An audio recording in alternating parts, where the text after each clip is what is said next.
Bueno, vamos a ver cómo se da la adhesión, agregación y activación plaquetaria, lo cual constituye el proceso llamado hemostasia primaria.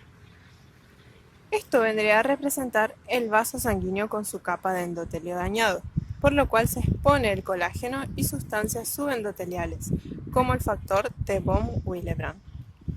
Este factor es sintetizado por las células subendoteliales y almacenado en los cuerpos de Weber-Palade. De esta manera, las plaquetas que vienen circulando en forma de lenteja captan inmediatamente ese cambio en el endotelio y van a formar el trombo blanco. Recordemos cómo está formada la plaqueta. Esta tiene gránulos densos en cuyo interior hay ADP, ATP, serotonina y calcio. Tiene también gránulos alfa que tienen fibrinógeno, factor de von Willebrand, fibronectina, trombospondina, vitronectina, factor de crecimiento fibroblástico derivado de plaquetas, factor de crecimiento transformante beta, beta-tromboglobulina, PAI-1, factor 5, quininógeno de alto peso molecular, factor 11, proteína S, etc. También posee lisosomas, proteínas contráctiles y glucoproteínas. Tenemos en primer lugar la glucoproteína 1B95, que se une al factor de von Willebrand. Después tenemos la glucoproteína 1A2A y la glucoproteína 1B2A, que se unen al colágeno. Todas estas glucoproteínas van a captar los cambios en las propiedades del endotelio y la exposición de estas sustancias. La unión de las glucoproteínas con sus ligandos aumenta el calcio intracelular, lo que activa a las proteínas contráctiles, provocando el cambio de la forma en las plaquetas, que van a presentar pseudópodos. Al unirse las primeras plaquetas, se comienza a sintetizar tromboxano A2 y se libera ADP, lo cual aumenta la respuesta por ser potentes agregantes plaquetarios. Por último, lo que ocurre es que se expone el sitio activo de la glucoproteína 2B3A que estaba hacia adentro por un proceso de flip-flop. Esta glucoproteína se une a la de otra plaqueta gracias al fibrinógeno que actúa como pegamento entre ambos.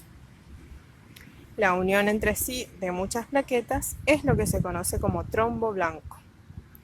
Entonces, lo que ocurre en la hemostasia primaria son tres cambios principales: cambio de forma de la plaqueta, cambio metabólico, que sería la síntesis del tromboxano A2 y la liberación de ADP, y un cambio de flip-flop, donde se expone la glucoproteína 2B3A.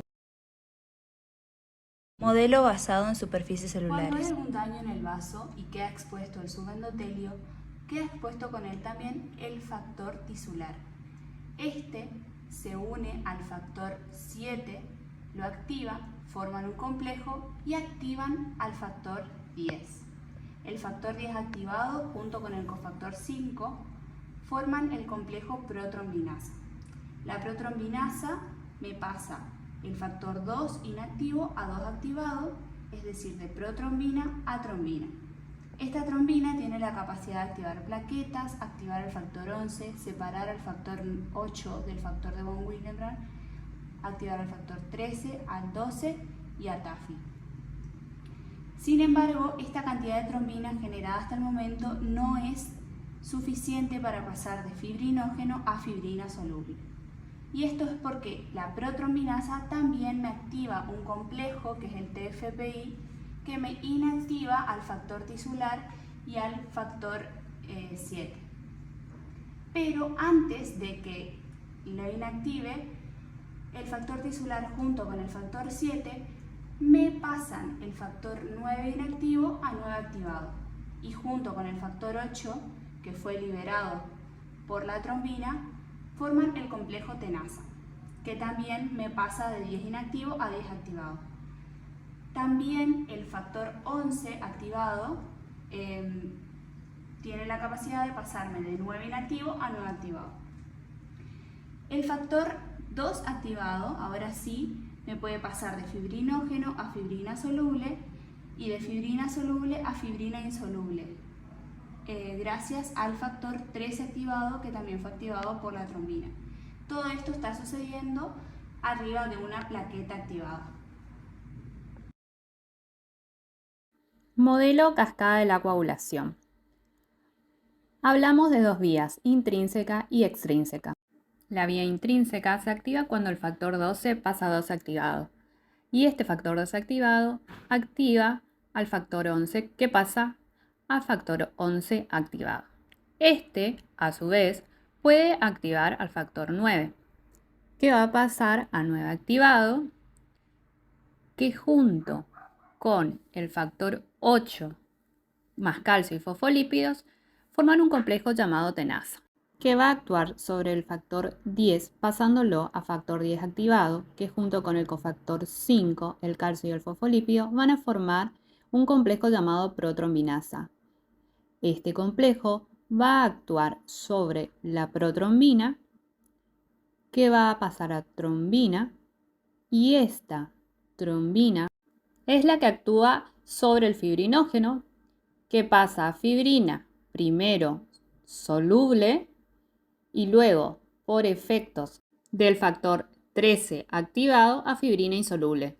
Por otro lado, la vía extrínseca comienza con el factor 7, cuando se expone el factor tisular del subendotelio. Estos forman un complejo que va a actuar sobre el factor 10, pasándolo a factor 10 activado.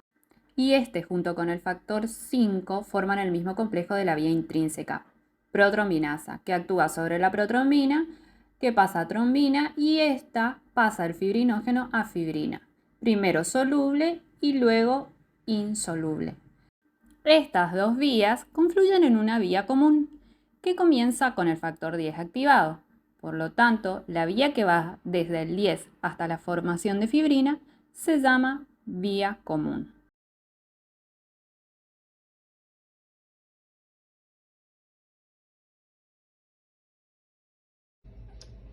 Mecanismo antitrombótico de la proteína C y proteína S. ¿Para qué sirve este mecanismo? Para delimitar el proceso de coagulación sanguínea en la zona de la lesión.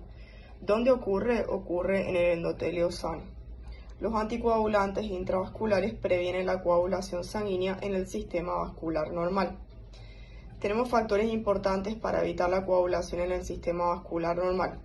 Uno de ellos es la lisura de la superficie celular endotelial, que evita la activación por contacto del sistema de coagulación intrínseco. Por otro lado, tenemos una proteína unida a la membrana endotelial, que es la trombomodulina, la cual se une a la trombina. Este complejo trombina y trombomodulina provoca la activación del receptor para la proteína C, que junto con su cofactor, la proteína S, van a inhibir a dos cofactores, el 8 y el 5. De esta manera se produce la inhibición del proceso de coagulación, ya que si se produce la inactivación de estos dos factores, se desactiva completamente la cascada de la coagulación. La trombina, cuando se pone en contacto con el endotelio sano, cambia su función de trombótica a antitrombótica, es decir, que es capaz de inhibir el proceso de la coagulación. Por eso hablamos del comportamiento dual de la trombina. Fibrinólisis consiste en la degradación de las redes de fibrina formadas durante el proceso de coagulación sanguínea, para evitar que este coágulo se desprenda del endotelio y genere trombos. Este proceso va a ocurrir una vez que el endotelio vascular ya ha sido regenerado.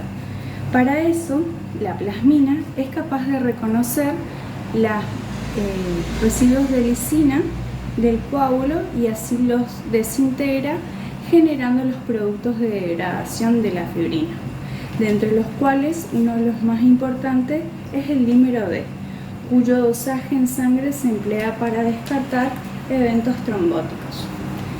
La plasmina en sangre circula en su forma inactiva, denominada plasminógeno. Para activarla va a requerir una enzima que es el TPA, activador del plasminógeno del tipo tisular. Esta enzima se encuentra en dos formas, una forma de doble cadena activa y una forma inactiva de simple cadena. Para su activación va a requerir del factor 12 activado que proviene de la trombina. Por otro lado, la fibrinólisis se encuentra finamente regulado en dos puntos muy importantes. Por un lado se encuentran las PAI, que es el inhibidor del activador del plasminógeno, que puntualmente lo que hace es inhibir el pasaje de TPA de simple cadena a doble cadena. El PAI existen de dos tipos, el tipo 1, que va a ser segregado, por ejemplo, por el propio endotelio vascular ante una situación de estrés, que puede ser, por ejemplo, la ruptura de este propio endotelio, o si no, por ejemplo, por las plaquetas activadas. El PAI de tipo 2, en cambio, es segregado por el tejido placentario y por lo tanto solo va a estar presente en las mujeres embarazadas. Luego le tenemos al TAFI, que es el inhibidor de la fibrinólisis activado por trombina. Lo que hace es reconocer los residuos laterales de lisina, los corta, así la plasmina es incapaz de reconocer la red de fibras de fibrina y así no puede degradarla.